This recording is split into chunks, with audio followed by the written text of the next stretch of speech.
ऐसा नहीं कि संसार में असली गुरु नहीं है, संसार में असली गुरु भी हैं, लेकिन हमारी बीमारी क्या है, हमारी कमजोरी क्या है कि हम चाहते हैं कि कुछ मेहनत न करना पड़े, सुबह जगना न पड़े, भगवान के नाम का जप न करना पड़े, भगवत गीता भागवत न पढ़ना पड़े, हमको ऐसे ही भगवान मिल जाए। तो उधर आम रहीम काम रहीम बैठा हुआ है, आइए हम ही परमात्मा हैं, हमारा दर्शन कीजिए, मुंडी नवाइए, हमारे पैर में मुंडी झुकाइए अपना, चलिए दान कीजिए, चलिए जी आपको परमात्मा की प्राप्ति। फिर परमात्मा भी जेल में और आप भी जमराज के जेल। आज के वीडियो में हम लोग एक बड़े सेंसिटिव टॉपिक के ऊपर चर्चा करेंगे, रियल गुरु वर्सेस फेक गुरु, असली गुरु वर्सेस नकली गुरु। क्योंकि आज समाज में ऐसे कई सारे नास्तिक प्रवृत्ति के लोग हैं जिनको भगवान से रंच मात्र भी प्रेम नहीं है, आसुरी प्रवृत्ति के हैं वो, और गुरु का चोला पहन करके, गिरुआ वस्त्र का चोला पहन करके गुरु बनते फिर रहे हैं, लोगों को ठग रहे हैं, भोले भाले मासूम जनता को, सनातनियों को ठग करके सनातन धर्म को ही बदनाम कर रहे हैं।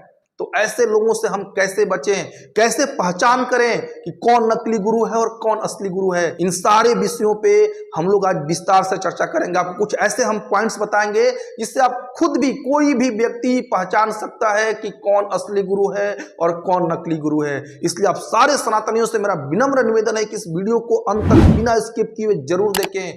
तो सबसे पहले एक बात समझ लीजिए, गुरु का अर्थ क्या होता है। गुरु किसे कहते हैं कि जो हमें भौतिक अज्ञानता के अंधकार से निकाल करके आध्यात्मिक ज्ञान के प्रकाश की ओर ले जाए, उसे कहते हैं गुरु। तो पहली बात तो क्लियर हो जाए कि गुरु वही व्यक्ति है जो आध्यात्मिक ज्ञान हमें प्रदान करे।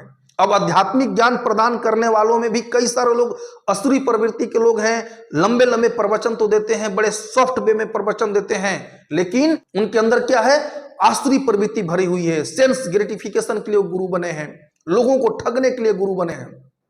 तो इनकी पहचान कैसे करें? तो देखिए, सबसे पहले एक बात याद रखिए, परम भगवान ने अपनी भक्ति का प्रचार के लिए, अपने आध्यात्मिक ज्ञान के प्रचार के लिए 4 व्यक्तियों को इस ब्रह्मांड में नियुक्त किया है।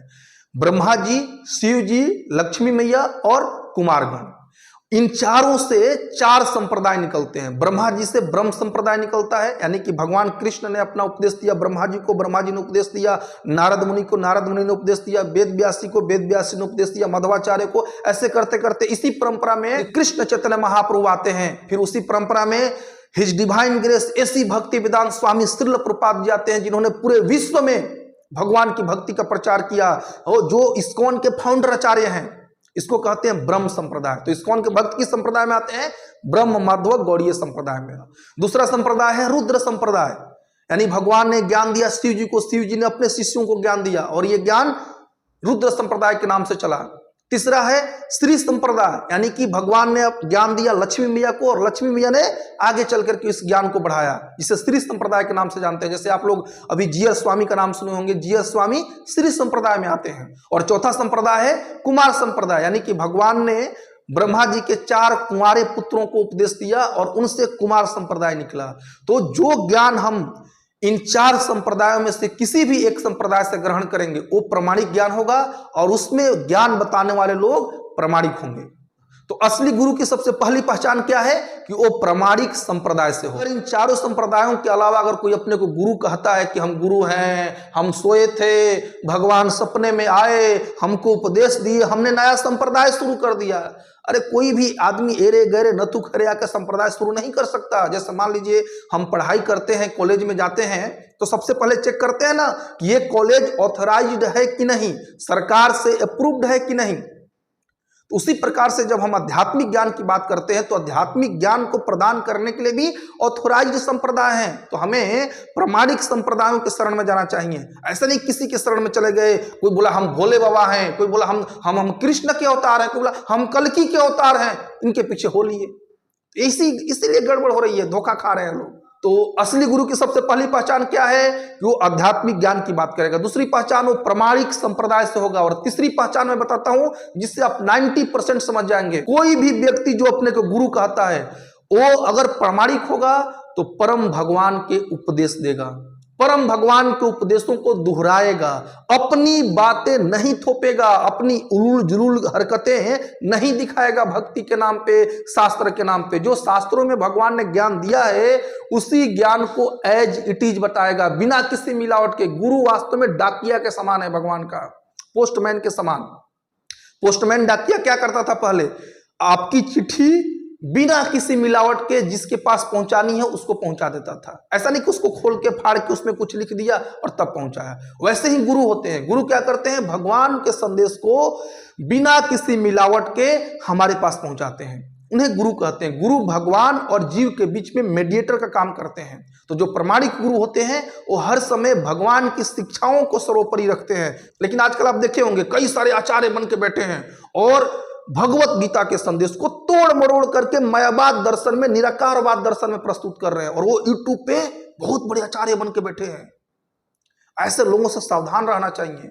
और क्या पहचान है नकली गुरु की? नकली गुरु अपने को भगवान कहेगा, वो भगवान को उपदेश ही बताएगा, लेकिन अंत में घुमा फिरा के कह देगा मैं ही भगवान हूं, मैं ही कल्कि का अवतार हूं, मैं ही कृष्ण का अवतार हूं, मैं ही राम का अवतार लिया था। नालायक कहीं के।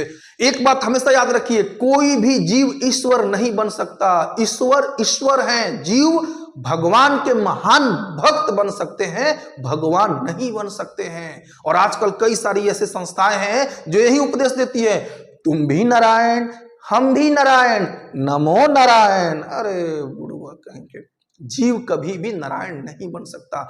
हम सब जो जीव है ना, वो भगवान की तटस्था शक्ति हैं। भगवान की कई प्रकार की शक्तियां हैं जिन्हें 3 प्रमुख कैटेगरी में डिवाइड किया गया है। अंतरंगा शक्ति यानी इंटरनल पोटेंसी, बहिरंगा शक्ति एक्सटर्नल पोटेंसी एंड तटस्था शक्ति मार्जिनल पोटेंसी।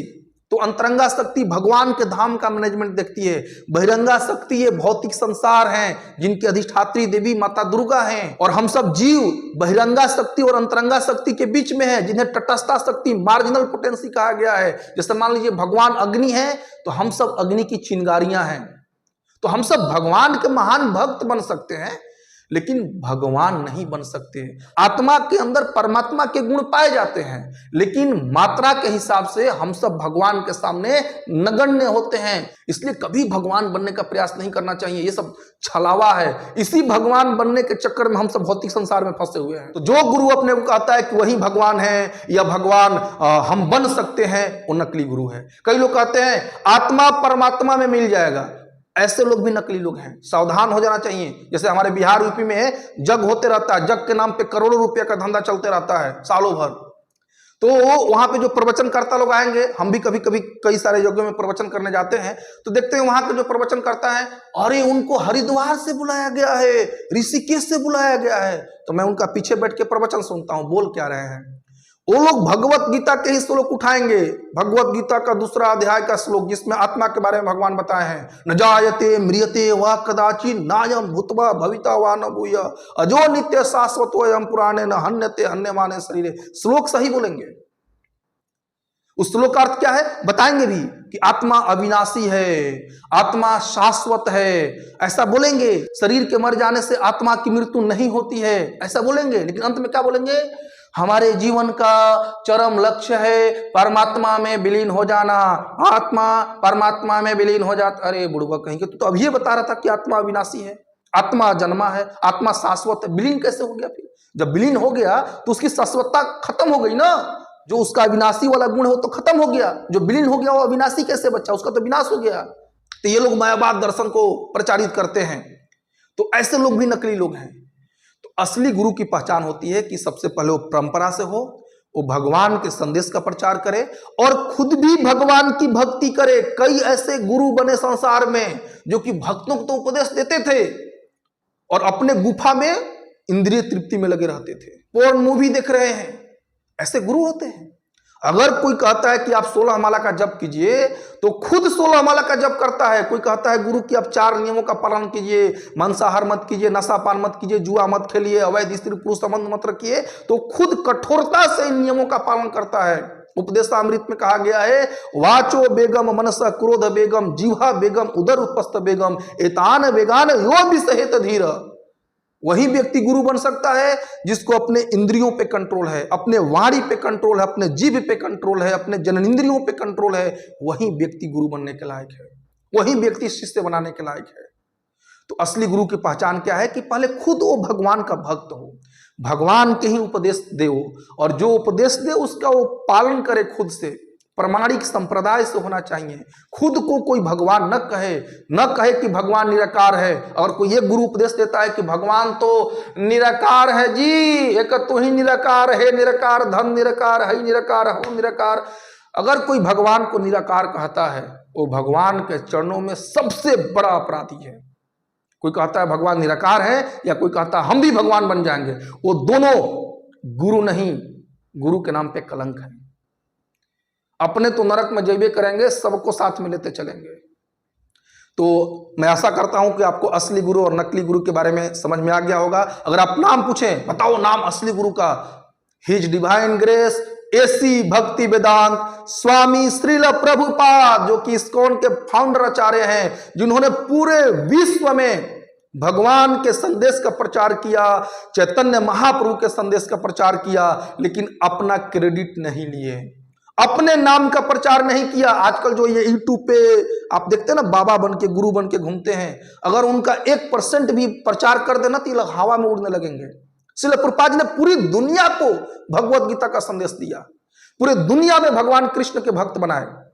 आज पूरी दुनिया में भगवान कृष्ण की भक्ति होती है, हरे कृष्ण महामंत्र का जप होता है, लेकिन श्रील प्रभुपाद जी कभी अपना प्रचार नहीं किए। एक बार उनके कुछ शिष्यों ने कह दिया था कि श्रील प्रभुपाद जी हमें लगता है वो भगवान के अवतार हैं, प्रभुपाद जी ने उनको इस्कॉन से बाहर कर दिया था। तो जो असली गुरु होते हैं वो कभी अपना नेम फेम आगे नहीं लेके जाते हैं, भगवान का गुणगान करते हैं। तो श्रील प्रभुपाद जी रियल गुरु हैं। उनको जो शिष्य हुए, परम पूज्य गोपाल कृष्ण गोस्वामी महाराज, परम पूज्य राधा गोविंद महाराज, परम पूज्य राधानाथ स्वामी महाराज, परम पूज्य जयपताका स्वामी महाराज, परम पूज्य भक्ति चारू स्वामी महाराज, जितने भी ये सन्यासी शिष्य हुए श्रील प्रभुपाद जी के, ये सब असली गुरु हैं। फिर उनके जो शिष्य हैं इस्कॉन में, वो सब भी असली गुरु हैं, शुद्ध भक्त हैं, उनकी शरण ग्रहण कीजिए। ऐसा नहीं कि संसार में असली गुरु नहीं है, संसार में असली गुरु भी हैं, लेकिन हमारी बीमारी क्या है, हमारी कमजोरी क्या है कि हम चाहते हैं कि कुछ मेहनत न करना पड़े, सुबह जगना न पड़े, भगवान के नाम का जप न करना पड़े, भगवत गीता भागवत न पढ़ना पड़े, हमको ऐसे ही भगवान मिल जाए बिना कुछ मेहनत करे हुए। तो उधर आम रहीम काम रहीम बैठा हुआ है, आइए हम ही परमात्मा हैं, हमारा दर्शन कीजिए, मुंडी नवाइए, हमारे पैर में मुंडी झुकाइए अपना, चलिए दान कीजिए, चलिए जी आपको परमात्मा की प्राप्ति। तो फिर परमात्मा भी जेल में और आप भी जमराज के जेल में। ऐसे नहीं होता है, मेहनत करनी पड़ती है भक्ति में। जैसे सोचिए कि हम लोग संसार में एक छोटी सी नौकरी लेने के लिए, एक चपरासी बनने के लिए, कौआ क खरहा ख से A for apple, B for ball, C for cat dog पढ़ते पढ़ते पढ़ते पढ़ते 10th 12th करते करते फिर उधर घसीटते घसीटते एग्जाम देते देते तक छोटा सा नौकरी मिलता है। और आपको क्या लगता है कि भगवान ऐसे ही मिल जाएंगे? मेहनत नहीं करनी पड़ेगी, पढ़ना पड़ेगा, भगवत गीता भागवतम चैतन्य चरितामृत पढ़ना पड़ेगा, 4 नियमों का पालन करना पड़ेगा, 16 माला का जप करना पड़ेगा, तब जाकर के भगवान की बातें समझ में आएंगी। इतना आसान नहीं है, इसलिए लोग नकली गुरु के चक्कर में फंस जाते हैं। तो असली भक्त बनिए और असली गुरु की शरण ग्रहण कीजिए। हरे कृष्णा। तो मैं उम्मीद करता हूं कि आपको असली गुरु और नकली गुरु के बीच फर्क पता चल गया होगा। तो अगर आपको ये वीडियो अच्छा लगा हो तो चैनल को सब्सक्राइब कर लीजिए, वीडियो को शेयर कीजिए, लाइक कीजिए। कमेंट में आप गुरु से रिलेटेड कोई भी प्रश्न पूछ सकते हैं, उसका जवाब देने का मैं पूरा प्रयास करूंगा। तो मिलते हैं हम सब नेक्स्ट वीडियो में, तब तक के लिए हरे कृष्ण।